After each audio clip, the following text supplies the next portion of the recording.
Ya, kita memasuki buku FKKP yang baru ya.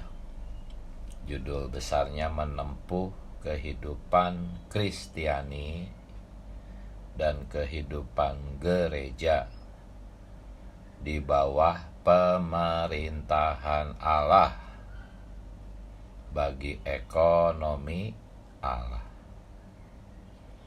Ya, di FKKP yang lalu kita telah banyak membicarakan tentang apa? Kerajaan Allah.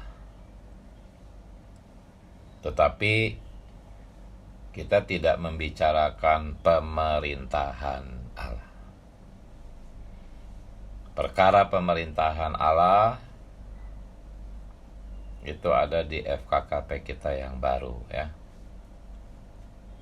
Jadi ada perbedaan makna antara kerajaan Allah dan pemerintahan Allah. Walaupun demikian, pemerintahan Allah pun bisa dianggap sebagai kerajaan Allah. Ya, jadi seperti yang sudah kita lihat di FKKP yang lalu, bahwa realitas kerajaan Allah itu bukan secara fisik, bukan sebuah wilayah di bumi ya, tetapi kerajaan Allah adalah alam dari hayat ilahi dan spesies ilahi. Kita juga sudah melihat bahwa kerajaan Allah itu adalah satu organisme yang berkembang biak. Allah Tritunggal adalah benihnya sendiri. Ya, benih dari kerajaan itu. Allah Tritunggal dalam keinsanian.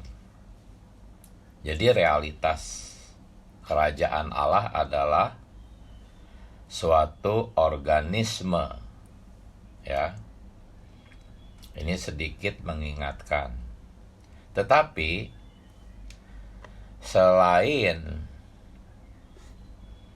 kerajaan Allah sebagai suatu organisme, kerajaan Allah juga merupakan suatu pemerintahan. Ya, jadi ada dua pemahaman yang harus kita bisa jelas. Ya, secara realitas kerajaan Allah itu suatu organisme, tetapi kita juga harus bisa melihat bahwa kerajaan Allah juga adalah suatu pemerintahan. Ya, ada pemerintahan Allah gitu. Nah, di FKKP yang lalu kita fokus kepada kerajaan Allah sebagai organisme. Nah, di FKKP yang baru yang kita mulai hari ini, kita akan fokus kepada kerajaan Allah sebagai pemerintahan Allah. Nah, ruang lingkup kerajaan Allah sebagai organisme, ya, kalau bicara ruang lingkupnya, itu lebih kecil dibandingkan dengan ruang lingkup kerajaan Allah sebagai pemerintahan Allah. Ya, kerajaan Allah sebagai organisme itu hanya mencakup Allah Tritunggal beserta manusia-manusia pilihan saja, yaitu orang-orang yang dilahirkan kembali menjadi spesies yang sama dengan Allah. Sedangkan ruang lingkup kerajaan Allah sebagai pemerintahan Allah itu lebih luas ya, mencakup bukan hanya spesies-spesies Allah, tetapi semua manusia yang tidak percaya.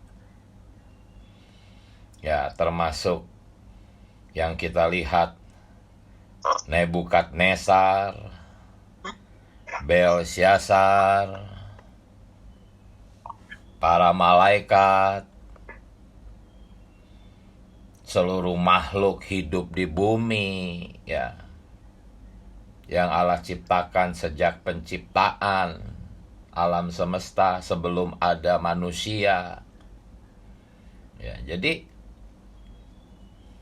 ruang lingkup dari kerajaan Allah sebagai pemerintahan Allah itu seluas alam semesta.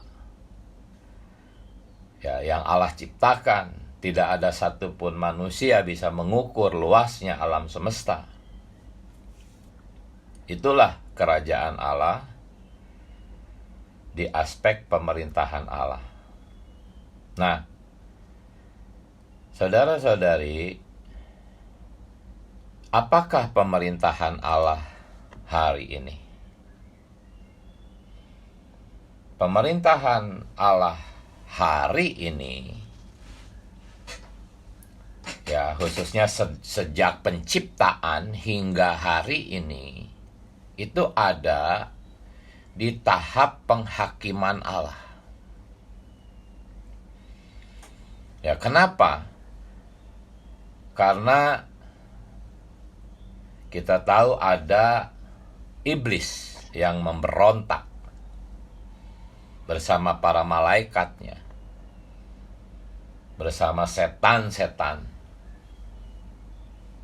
Sehingga tahap pemerintahan Allah hingga hari ini ada di tahap penghakiman Allah. Hari ini Allah memerintah melalui menghakimi karena masih ada, ya, kotoran yang mencemari alam semesta. Nah, penghakiman di sini adalah untuk menyingkirkan iblis beserta dengan seluruh malaikatnya, dengan setan-setan. Itulah maksud dari pemerintahan Allah atau Allah memerintah melalui menghakimi. Tetapi kelak di langit baru dan bumi baru tidak akan ada lagi penghakiman. Ya. Karena dalam kekekalan yang akan datang, Wahyu 22 ayat 3 berkata tidak ada lagi yang terkutuk. Ya.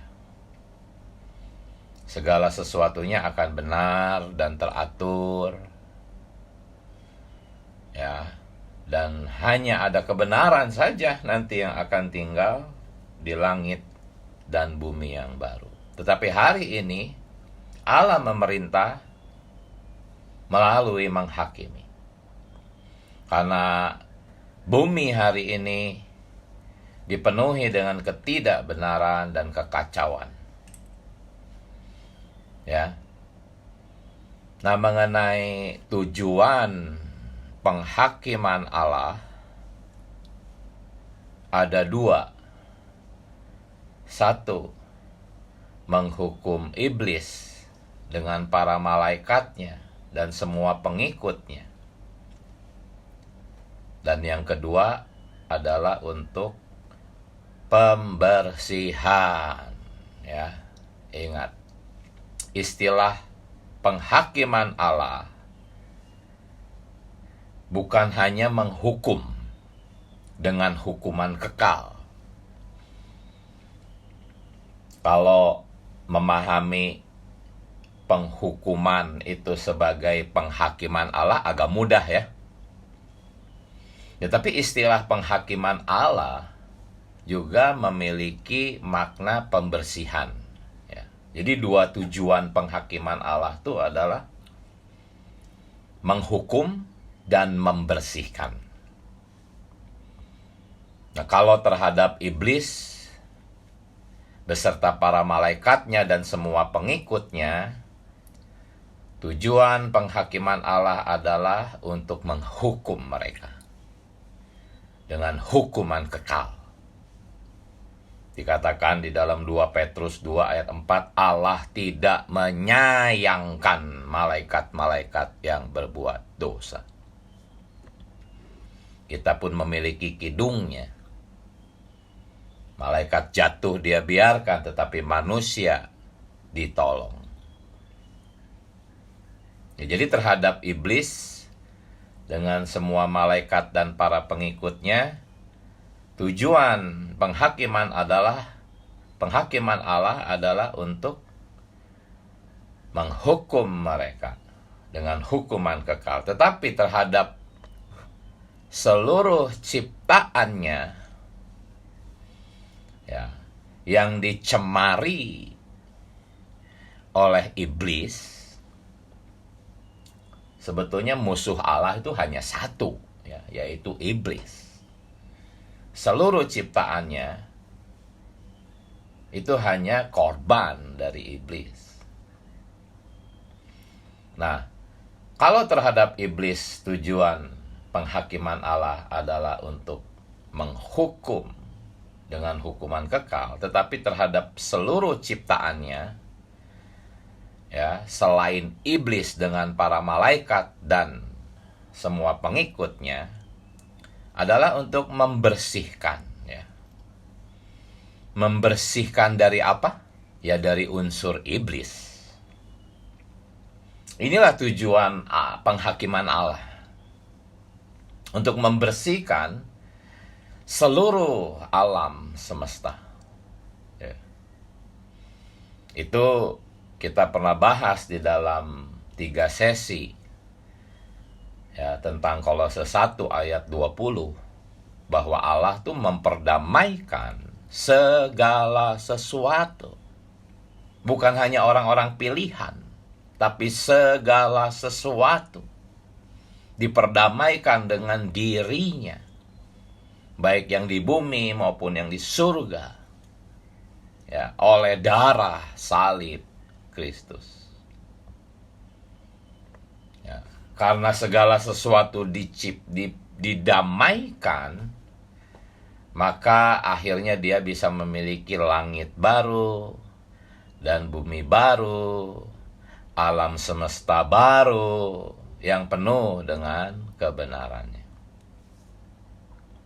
Ya, itulah maksud dari garis besar hari pertama Romawi 1 poin D, bahwa penghakiman Allah itu tidak sama gitu, ya. Ada penghakiman pendisiplinan, ada penghukuman sejaman. Penanggulangan pendisiplinan itu bukan yang dimaksud di garis besar poin D ini, bukan di zaman 1000 tahun, tapi di zaman sekarang. Kalau di zaman 1000 tahun itu yang dimaksud adalah penghukuman sejaman, ya. Cuman ada juga yang menghasilkan tadi kebinasaan kekal untuk iblis dengan para malaikatnya dan semua pengikutnya. Cuma saya menambahkan satu, seperti yang sudah kita bahas dalam 3 sesi, bahwa ada juga yang selain ditanggulangi oleh pendisiplinan, selain dihukum sejaman, dan juga dibinasakan secara kekal, ada juga yang expire, ya. Jadi ada beberapa ciptaannya yang expire. Itu Darby yang menggunakan kata expire, ya. Artinya ya dihukum tidak, digunakan lagi pun tidak. Itu ayatnya ada di Ayub 14 ayat 10 sampai 12, Ayub 34 ayat 14 dan 15. Di sana Alkitab Darby menggunakan kata expire untuk menerjemahkan kata Yunani yang berarti binasa, ya. Nah, jadi itulah jenis-jenis penghakiman Allah. Kalau dikategorikan, ya ada yang untuk tujuan penghukuman kekal, dan ada untuk tujuan pembersihan alam semesta. Jadi ketika kita mempelajari atau menelusuri sejarah penghakiman Allah, ya, di FKKP hari pertama itu ada sejarah penghakiman Allah. Ya, kita harus bisa membedakan ya jenis-jenis penghakiman Allah di dalam sejarah. Ya, coba kita telusuri ini sejarah penghakiman Allah. Jadi sejak awal penciptaan alam semesta, manusia belum ada. Allah telah menciptakan banyak hal termasuk para malaikat. Sebelum manusia ada, terjadilah pemberontakan para malaikat. Dan sebelum manusia diciptakan, Allah sudah menghakimi para malaikat-malaikat itu. Ya. Bentuk penghakiman Allah itu, kalau kita melihat, ada yang telah dimasukkan ke dalam Tartarus, itu penjara itu. Ada juga yang masih dibiarkan berkeliaran, seperti setan-setan yang masuk ke dalam babi itu, ya. Jadi seluk-beluknya sangat rumit, dan kita tidak bisa melihat secara sepenuhnya mengenai penghakiman Allah terhadap para malaikat. Ya. Kemudian sejarah penghakiman Allah berlanjut melewati angkatan demi angkatan manusia yang dirusak oleh iblis. Ya. Saudara, kita membaginya dalam dua. Dalam perjanjian lama, pertama-tama kita tahu Allah menghakimi bumi dengan air bah. Dia menghakimi Sodom dan Gomora. Dia juga menghakimi umatnya, orang Israel di padang gurun. Ya, selain Yosua dan Kaleb, semua yang keluar dari Mesir, termasuk Musa, Harun, dan Miriam, mati di bawah penghakiman Allah. Tetapi kematian mereka itu bukan untuk dihukum dengan hukuman kekal, tetapi adalah untuk pekerjaan pembersihan atau pendisiplinan, ya, yang akan memurnikan umat pilihan. Selain umat pilihan, ya, sejarah penghakiman Allah yang kita baca di FKKP apa? Dia pun menghakimi Raja Nebukadnezar, ya. Kalau saudara-saudari membaca kisahnya, Nebukadnezar itu sombong sehingga pikiran manusianya diambil. Dia menjadi sama seperti binatang, makan rumput di rantai, ya, selama 49 hari. Dan setelah dipulihkan, dia baru bisa bersaksi bahwa Allah memang pemerintah alam semesta. Ya, Allah juga menghakimi Raja Belsyazar. Ya, kekuasaannya diakhiri dengan mengirim pasukan Media Persia. Jadi ini bukan hanya orang-orang percaya, tapi semua raja-raja itu ada di dalam pemerintahan Allah, ya. Nah, di zaman perjanjian baru, saudara-saudari, fokus dari penghakiman Allah itu adalah anak-anaknya. Kalau tidak ada anak-anaknya di bumi, maka Allah sudah selesai sebetulnya. Tetapi karena anak-anaknya ada di bumi, maka sebagai pemerintah, dia memiliki administrasi, ya, untuk berfokus kepada anak-anaknya. Ya, 1 Petrus 4 ayat 17. Penghakiman Allah itu dimulai dari rumahnya sendiri. Di dalam rumahnya ini adalah rumah bagi anak-anaknya yang dilahirkan kembali, gerejanya, keluarga Allah sendiri. Inilah zaman perjanjian baru. Penghakiman Allah berfokus, benar-benar berfokus kepada anak-anaknya. Ya. Seolah-olah Allah tidak terlalu memperhatikan yang lain. Apapun dia atur. Dia mengatur segala situasi, segala peristiwa. Dia mengangkat seorang presiden, menjatuhkan seorang presiden. Itu semuanya adalah untuk pertumbuhan hayat anak-anaknya. Di dalam perjanjian lama kita bisa memiliki ilustrasi tentang fokus penghakiman Allah terhadap umatnya. Ya, kita tahu hanya untuk mendisiplinkan sekelompok kecil satu bangsa pilihan, Allah menggerakkan Raja Babel. Ya. Seorang raja yang berkuasa, negara adidaya. Ya, kalau hari ini Amerika Serikat digerakkan oleh Allah, ya seperti itu, hanya untuk mendisiplinkan anak-anaknya.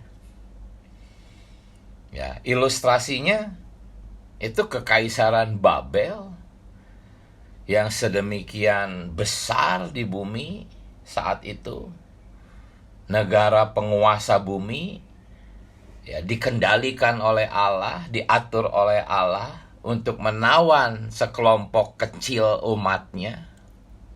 Ya, dibawa ke dalam penawanan agar mereka didisiplinkan. Allah tidak sedang berusaha memperbaiki Babel. Dia tidak berurusan dengan kerajaan Babel. Ya. Dia sedang berurusan dengan umatnya. Demi mendisiplinkan umatnya, dia menggerakkan negara adidaya, bayangkan. Ya. Ya, bisa saja ya demi anak-anaknya di belahan dunia tertentu, mungkin tidak banyak, Allah bisa menggerakkan Presiden Amerika Serikat mengambil keputusan yang dapat membuat anak-anaknya didisiplinkan di zaman ini. Ya, sampai akhirnya saat itu Allah berfirman, 70 tahun kamu harus dibuang menjelang akhir 70 tahun. Ya. Allah membangkitkan Media dan Persia. Mereka bersatu untuk mengakhiri kekaisaran Babel karena masa 70 tahunnya sudah hampir beres. Dan akhirnya kita tahu bahwa kekaisaran Media dan Persia yang membantu umat Allah kembali ke tanah perjanjian. Semuanya apa? Lihat, Allah mengatur raja-raja di bumi. Fokus Allah adalah pendisiplinan umatnya. Dan kita tahu tadi pendisiplinan umatnya adalah bentuk penghakiman Allah untuk pembersihan. Ya. Bukan untuk hukuman. Ya.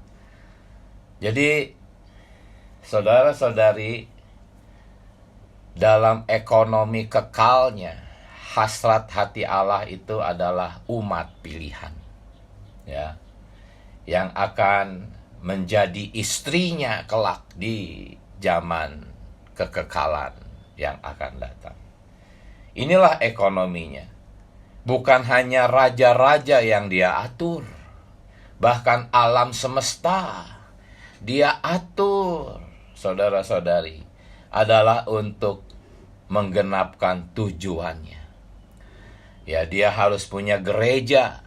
Apakah gereja? Gereja adalah kepenuhan Kristus. Kristus harus memenuhi gereja. Untuk itu dibutuhkan pendisiplinan. Ya. Betapa luar biasanya.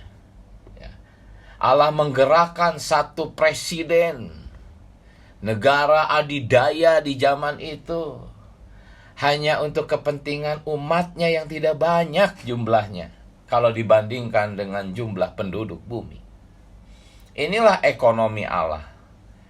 Inilah pemerintahan Allah. Ya.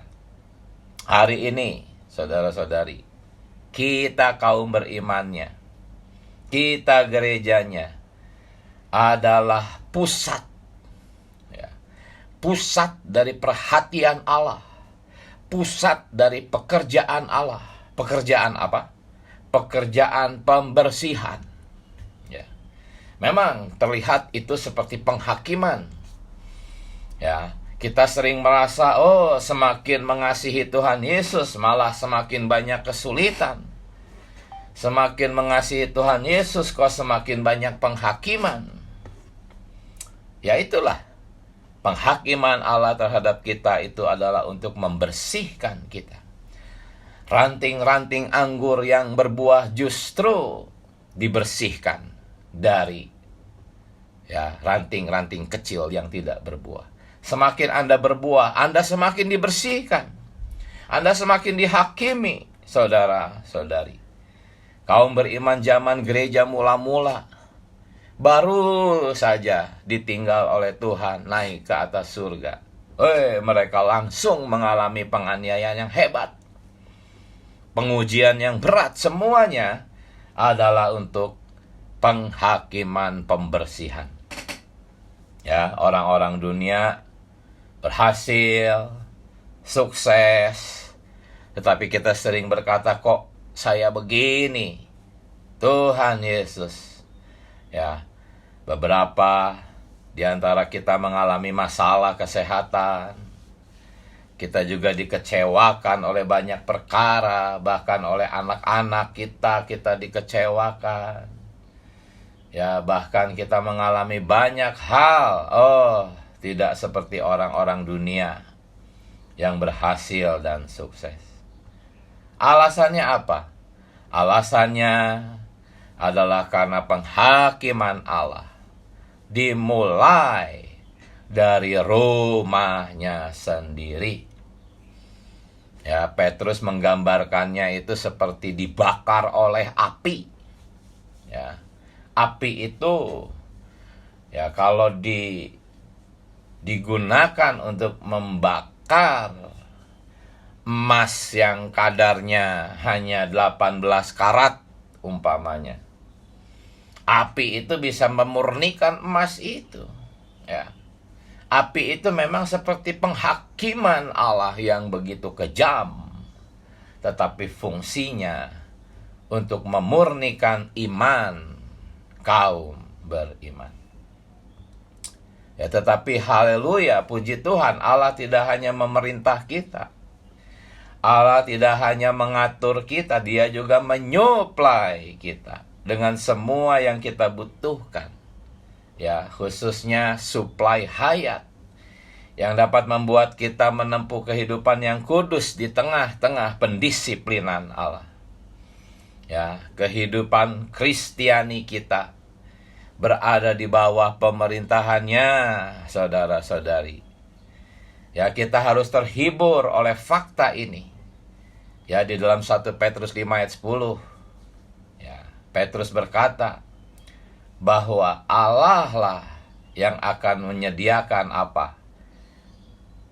Peneguhan, kekuatan yang mengokohkan kita sesudah kamu menderita seketika lamanya.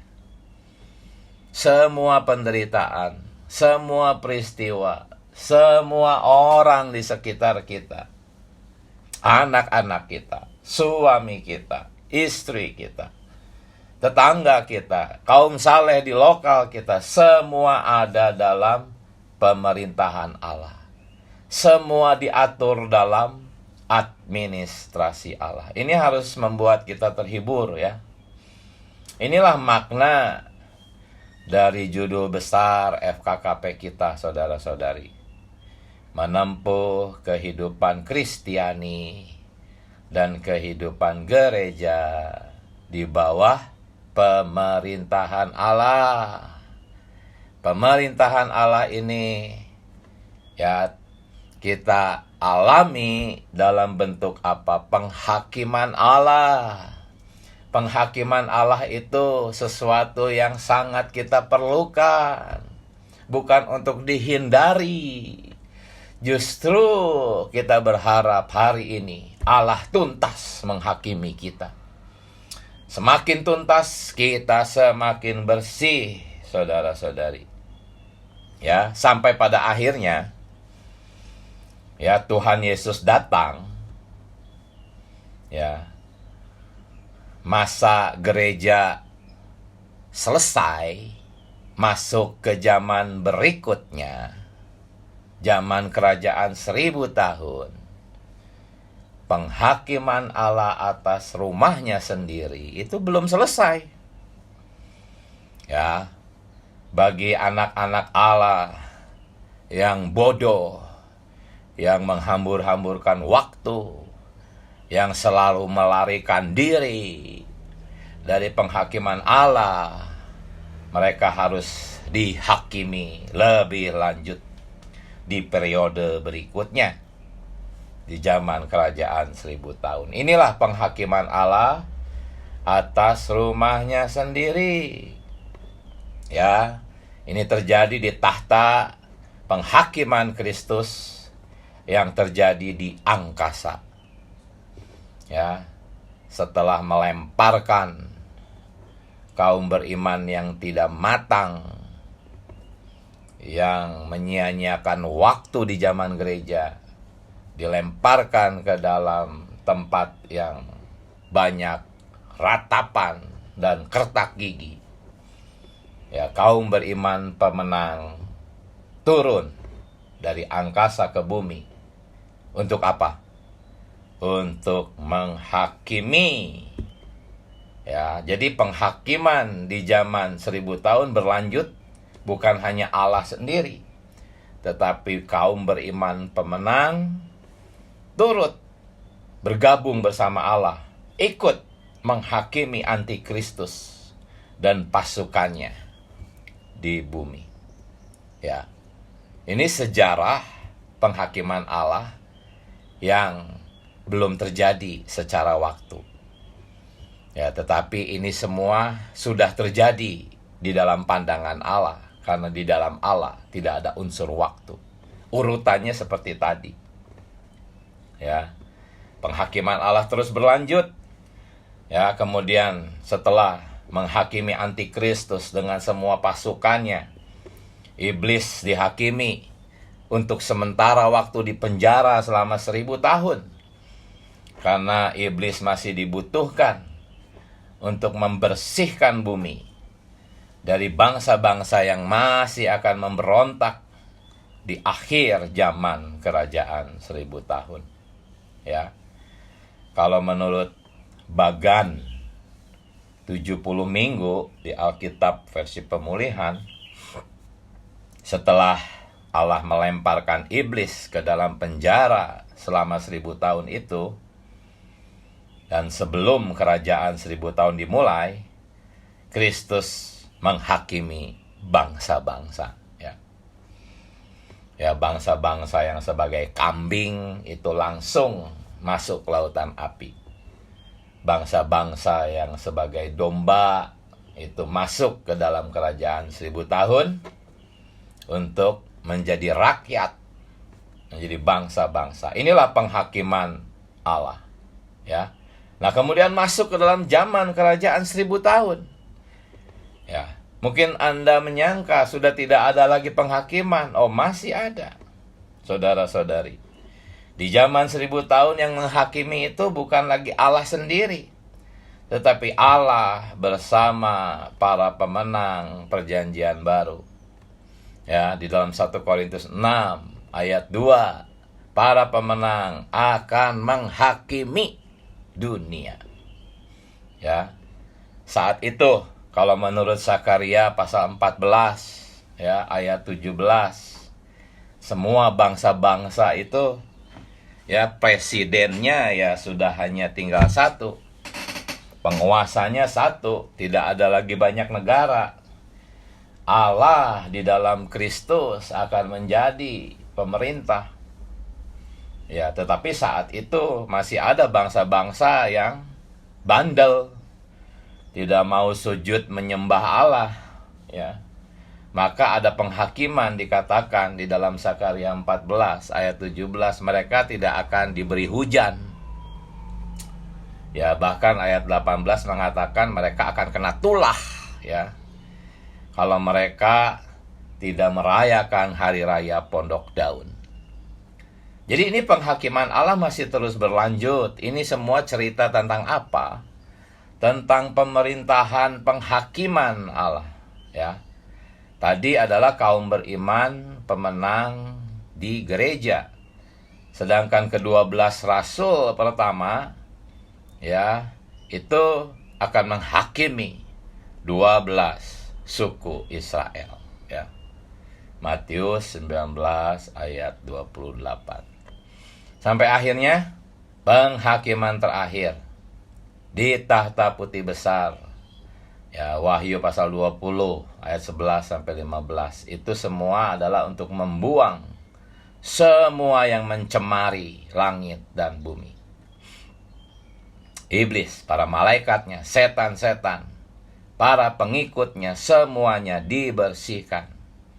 Ya, terakhir bumi ini, ya, bumi ini akan dibersihkan oleh api. Ya. Jadi bumi ini bukan dibuang lalu datang bumi baru, bukan, ya, tetapi bumi yang lama itu dibersihkan oleh api. Yaitu menurut Ibrani 1 ayat 12, bumi akan diubah, ya, bukan diganti, diperbaharui. Ya, baca catatan kakinya. Dan memang Mazmur 104 ayat 5, Pengkhotbah 1 ayat 4, itu janji Allah bumi itu tidak akan pernah hilang, akan tetap selama-lamanya. Jadi langit baru dan bumi baru, ya, itu dibersihkan oleh api. Ya, api itu membersihkan bumi sehingga alam semesta menjadi baru. Inilah saudara-saudari hari kelima. Ya, mengenai hari keenam, ya, kita dibawa untuk memiliki rasa takut akan Allah. Setelah kita melihat pemerintahan Allah yang sedemikian berdaulat, kita harus takut akan Allah. Kita harus menjunjung Allah. Menjunjung itu apa? Menjunjung itu menempatkan sesuatu di atas kepala. Jadi menempatkan Allah di atas kepala kita. Kita sendiri nggak punya kepala. Digambarkan oleh saudari yang menudungi kepala. Kita semua para saudara pun harus demikian, menjunjung Allah di atas kepala kita. Dialah kepala kita. Kita tidak boleh memiliki pikiran sendiri, ide sendiri. Kita harus takut akan penghakiman Allah. Ya, saya pernah mendengar satu kesaksian saudara-saudari. Ya, bagaimana seorang saudara begitu membenci seseorang karena orang ini banyak menganiaya dia, banyak merugikan secara keuangan, secara mental, benar-benar dia dianiaya oleh orang itu. Ya. Tetapi karena orang ini gemar berdoa, sedikit-sedikit berdoa, bangun tengah malam berdoa, sampai akhirnya Tuhan berkata, "Kenapa engkau membenci orang itu? Engkau sedang berurusan dengan aku. Akulah pemerintah. Ya, orang itu aku yang bangkitkan. Kenapa engkau membenci orang itu? Engkau sedang berurusan dengan aku. Engkau bukan sedang berurusan dengan orang itu." Ya, saudara-saudari, kita harus sedemikian berdoa. Ada apa-apa berdoa. Mengalami banyak hal, takutlah akan Allah. Jangan ambil keputusan. Jangan pakai kepala kita sendiri. Berdoalah sampai kita menyadari bahwa Allah lah yang memerintah. Allah lah yang memiliki pengaturan dalam administrasinya. Dia sanggup membangkitkan seorang presiden dari negara adidaya. Ya, hanya sekedar orang-orang yang merugikan kita di sekitar kita. satu dua orang yang diizinkan untuk menganiaya kita, merugikan kita, menyakiti kita. Itu nggak ada apa-apanya. Satu negara, puluhan negara bisa Allah bangkitkan untuk anak-anaknya. Ya, kita harus berkata, Tuhan, amin. Aku sedang tidak berurusan dengan siapa-siapa. Aku sedang berurusan dengan dirimu sendiri, ya Tuhan. Ya. Di dalam Tuhan Yesus, di dalam Amsal 29 ayat 25 ada satu ayat yang bagus, mustika sekali ya. Takut kepada orang mendatangkan jerat, tetapi bersandar ke dalam Yehova akan ditinggikan. Jadi abaikan orang, ya. Entah orang itu membuat kita takut, entah orang itu membuat kita marah, sakit. Abaikan orang-orang di sekitar kita. Pandang sang pemerintah itu. Dialah yang mengatur. Pusat administrasi dipegang olehnya, dikendalikan olehnya. Dan ingat, hari ini fokus penghakiman Allah itu adalah terhadap anak-anaknya, terhadap Anda dan saya. Ya. Banyak rancangan di dalam hati manusia. Ya. Amsal 19 ayat 21. Rancangan itu banyak di dalam hati manusia, tetapi keputusan Allah lah yang terlaksana. Hanya keputusan Allah yang terlaksana. Kita berusaha untuk menghindar. Kita berusaha untuk tidak mengalami kerugian. Keputusan Allah yang akan terlaksana, saudara-saudari. Manusia memikir-mikirkan jalannya. Allah yang menentukan arah langkahnya. Ya. Amsal 16 ayat 1. Bahkan ketika kita membuang undi, ya. Kita mungkin membuang undi itu membuang dadu, ya. Ya, kita menganggap itu untung-untungan kalau main dadu itu. Tidak. Ya, dalam kehidupan kita seringkali kita merasa seperti bermain dadu, untung-untungan, tetapi keputusan itu tetap ada pada Allah. Ya. Jadi melalui banyak hal, ya, saudara-saudari membaca pelajaran hayat kitab Amsal, berita kedua dan ketiga. Di sana kita bisa melihat ya bahwa benar-benar kita tidak bisa lari, saudara-saudari. Kita tidak bisa lari, lebih baik tunduk saja, ya. Agar kita mengalami penghakiman Allah secara tuntas hari ini. Ya, tidak membuang-buang waktu. Kelak Tuhan datang, kita tidak perlu lagi dihakimi. Ya, haleluya. Tuhan memberkati kita semua. Amin. Silakan, masih banyak waktu. Saudara-saudari, silakan berbagi nikmat. Amin. Saya izin untuk mute. Haleluya.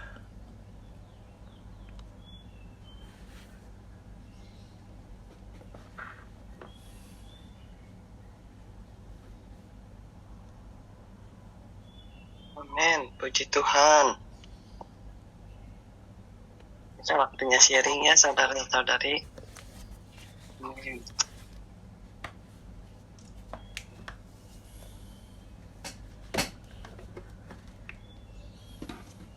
Mungkin ada saudara siapa, Daniel ya, yang mau bagi nikmat dulu atau yang lain.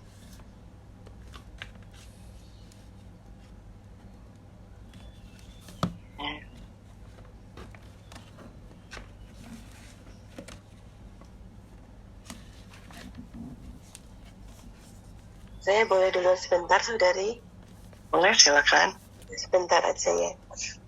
Saya terjemahan di bacaan-bacaan ini ya, yang hari kedua ini saya bacakan sebentar ya. Pengetahuan, hikmat, dan pengertian datang dari Allah. Bila kita takut akan Dia, memuja Dia, ini akan menjadi milik Anda. Takut akan Yehova adalah sumber hayat, sehingga orang dapat terhindar dari jerat maut. Bila kita kaya akan takut akan Yehova, kita akan memiliki damai. Takut akan Yehova adalah didikan yang mendatangkan hikmat, dan kerendah hatian mendahului kehormatan. Jadi betul kata saudara di depan ya, semakin kita kabur, semakin kita ditangkap ya saudari ya. Kita mau kabur kemana? Yang namanya pintu bahtera itu cuma satu, cuma ada pintu masuk saja, pintu keluarnya nggak ada ya. Jadi ya moga Tuhan belas kasihani kita ya. Tuhan di pemulihan, Tuhan beri kita kesempatan untuk bertumbuh mata, berikan kesempatan untuk menjadi pemenang ya. Semoga kita ini nggak bodoh ya, seperti 5 gadis bodoh itu. Memang kita ini pertama semuanya bodoh ya, tapi lama-lama melatih roh, ya lama-lama kadar roh itu bertambah, lama-lama menjadi bijaksana. Amin, puji Tuhan. Amin. Terima kasih saudari. Silakan yang lainnya. Amin, puji Tuhan ya. Saya juga menikmati pagi ini ya. Sungguh diterangi ya, saya terjamah di tadi yang disampaikan saudara yang di depannya, bahwa takut akan Allah ya, dan mengakui bahwa Tuhan itulah ya kepalanya ya. Kita tidak memiliki kepala ya, bahwa dialah sang kepala itu, bahkan dalam segala hal, segala situasi dalam kehidupan kita ya. Tadi seperti yang disampaikan bahwa ada seorang saudara yang membenci seseorang ya, saya terjemah itu ya, bahwa Tuhan pun yang membangkitkan orang itu yang mungkin membuat dia rugi, membuat dia mungkin tidak nyaman dan sebagainya ya, tetapi ya memang Tuhan izinkan ya untuk membangkitkan orang itu ya. Nah, menyadari bahwa Tuhan itulah sang kepala itu. Nah, dalam kehidupan kita sehari-hari, dalam hal apapun ya, bahwa dialah sang kepala itu ya, dalam pemerintahannya. Nah, kita pun juga tadi dikatakan janganlah lari ya, biarlah penghakiman ini di zaman ini boleh tuntas ya, sehingga ketika kelak Tuhan datang, kita pun juga tadi dikatakan sudah dibersihkan ya, karena penghakim itu dimulai dari rumah Allah sendiri, yaitu dari kita hari ini ya, dari segala hal, segala situasi yang mungkin Tuhan bangkitkan untuk membersihkan kita. Amin, puji Tuhan. Amin. Amin. Amin. Ya, silakan. Amin. Puji Tuhan ya, saya mengucap syukur atas persekutuan saudara kita ya, bahwa dikatakan karena sekarang telah tiba saatnya penghakiman dimulai dari rumah Allah sendiri. Oh Tuhan, saudara-saudari kita ini orang-orang yang ada di rumah Allah. Oh Tuhan Yesus, tadi dikatakan bahwa penghakiman itu ada dua ya, satu penghukuman iblis beserta para malaikat dan pengikutnya, yang kedua adalah pembersihan untuk penciptaannya ya, segala sesuatu yang telah dicemari oleh iblis. Syukur kepada Tuhan, hari ini oh Tuhan, gereja menjadi pusat perhatian Allah. Allah selalu membersihkan, menghakimi anak-anaknya supaya anak-anaknya ini oh Tuhan Yesus menjadi ekspresinya, oh memperhidupkan dia. Oh Tuhan, seperti ranting-ranting anggur yang berbuah, semakin berbuah semakin dibersihkan, daun-daunnya dipotong. Oh Tuhan Yesus, agar semakin berbuah.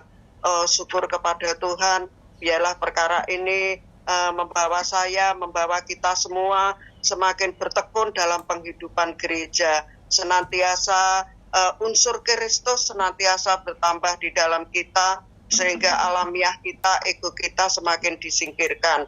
Oh Tuhan Yesus,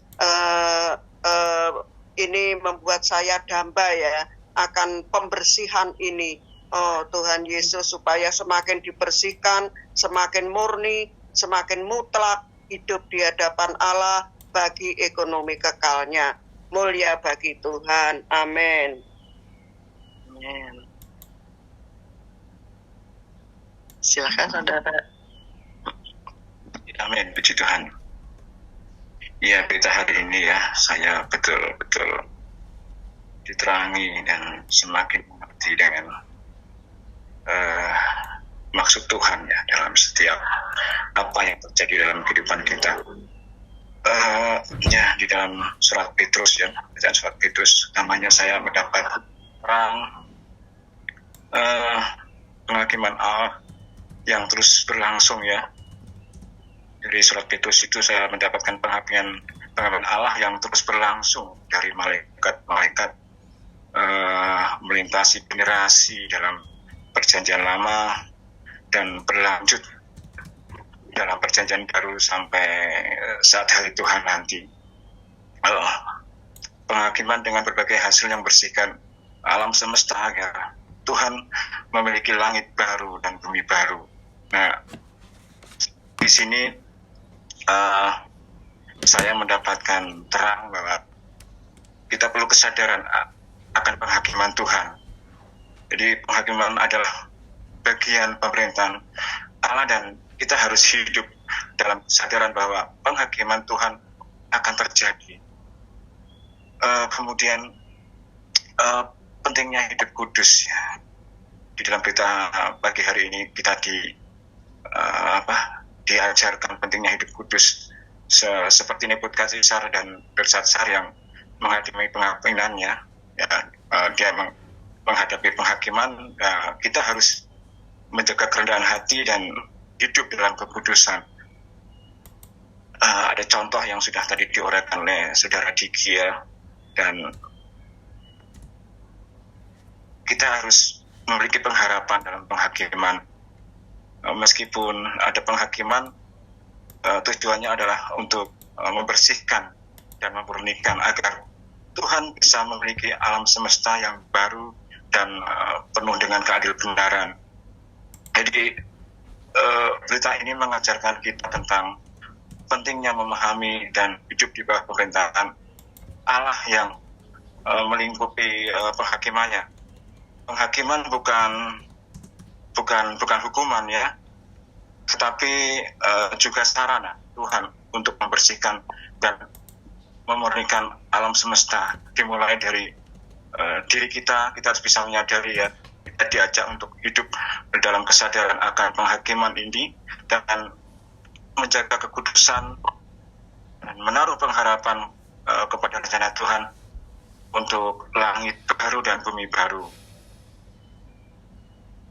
Jadi mari kita mau hidup dalam kesadaran akan penghakiman dan menjaga kekudusan di dalam setiap langkah kita. Puji Tuhan ya untuk berita hari ini. Percaya bahwa penghakiman Tuhan itu bukanlah akhir dan tetapi adalah sarana untuk membersihkan dan memurnikan agar kita bisa menjadi bagian dari rencana besar Tuhan. Tuhan Yesus memberkati, amin. Amin. Masih ada satu lagi?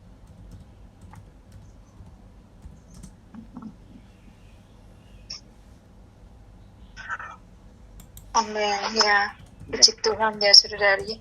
Allah di dalam pemerintahannya adalah melalui penghakiman. Nah, kita hari ini dimulai dari rumah Allah sendiri, yaitu di dalam kehidupan anak-anaknya sendiri ya. Allah menghakimi kita itu adalah untuk memurnikan kita. Hari kemarin ketika ada beritanya mengenai penghakiman Allah, rasanya aduh kok beritanya seperti ini lagi ya. Tuhan Yesus, ada perasaan takut ya terhadap penghakiman Allah. Tetapi hari ini kita melihat bahwa penghakiman Allah itu adalah keperluan kita, saudara-saudari ya. Karena kita ini nasib kita itu seperti tadi saudara Tuhan katakan sudah dinyatakan ya, kita akan semulia dengan Allah ya, di dalam Yerusalem baru dan langit yang baru nanti. Tidak ada unsur alamiah di dalam kita ya.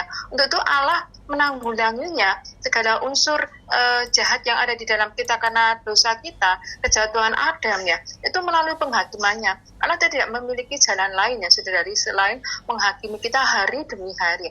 Tuhan Yesus, untuk itu seharusnya sikap kita terhadap penghakiman Allah ini sukacita ya saudari ya. Karena apa? Melalui jalan Allah menghakimi kita, dia akan memurnikan kita, menguduskan kita, sehingga kita ini dipenuhi oleh sifat-sifatnya. Saudari, ya kesadaran ini hanya kita miliki ketika kita mengetahui kebenaran. Kita memiliki kesatuan yang intim dengan Tuhan, sehingga kita mengenal hatinya, maksudnya, tujuannya terhadap penanggulangan atau penghakiman Allah di dalam kehidupan anak-anaknya hari ini. Oh, kiranya Tuhan terus membawa kita semakin diterangi oleh kebenaran demi kebenaran ya saudari, sehingga kita terhadap Allah bisa bekerja sama. Dalam pemerintahannya Allah memerlukan suatu penanggulangan penghakiman di atas diri kita ini terus menerus setiap hari ya, penghidupan kita yang tidak bisa kita hindari saudari. Kalau kita menghindarinya hari ini ya nanti ya pendisiplinan sezaman pasti akan diterapkan Allah di atas diri kita agar sepenuhnya kita ini memiliki keselamatan yang lengkap, sehingga Yerusalem baru, langit baru dan bumi baru ini benar-benar boleh kita nikmati bersama-sama dengan Allah ya. Amin. Puji Tuhan, mulia bagi Tuhan.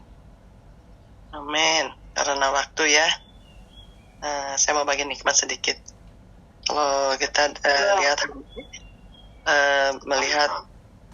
melihat ini semua penghakiman Allah dikatakan dimulai daripada rumahnya sendiri ya.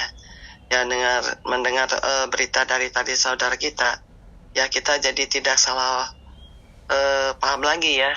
Tetapi kita tadi dikatakan kita perlu bersyukur ya. Dengan jalan ini justru Allah mengasihi anak-anaknya, yaitu umatnya ya, supaya bisa dibersihkan ya dari segala unsur-unsur iblis, unsur-unsur amal alamiah, supaya kita ini benar-benar bisa menjadi pasangannya ya, yang dimana itu adalah hasrat hati Allah. Allah begitu fokus kepada semuanya ini hanya untuk tujuannya itu anaknya, yaitu tujuannya adalah untuk mendapatkan gerejanya. Amin, puji Tuhan. Mungkin kita berdoa ya. Amin. Tuhan, terima kasih. Amin. Kami mengucap syukur kepada Tuhan Amin. untuk terang kebenaran yang semakin menerangi kami. Amin. Tuhan, di sini kami boleh melihat bahwa Engkau menghakimi dari rumahmu sendiri. Amin. Kami adalah anak-anak-Mu. Kami perlu dihakimi. Kami perlu dibersihkan. Kami perlu dimurnikan. Kami perlu dikuduskan. Tuhan, oleh sebab itu Tuhan, ini kami menengadah kepada Tuhan. Kami berada di bawah pembersihan Tuhan. Terus menanggulangi kami. Terus mendisiplin kami. Supaya kami tidak bercacat celah. Menghadap kepada Tuhan.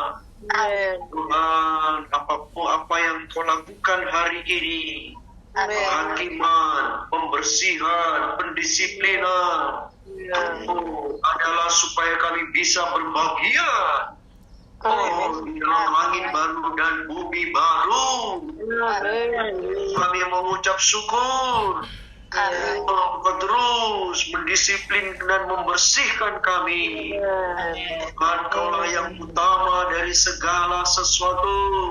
Apapun yang terjadi atas kami hanya bersandar kepada Tuhan. Tuhan yang memimpin kami.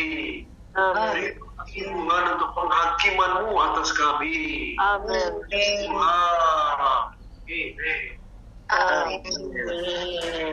Tuhan, berkati semuanya pagi saudara-saudari. Tuhan berkati. Memberkati saudari. Amin. Berkati.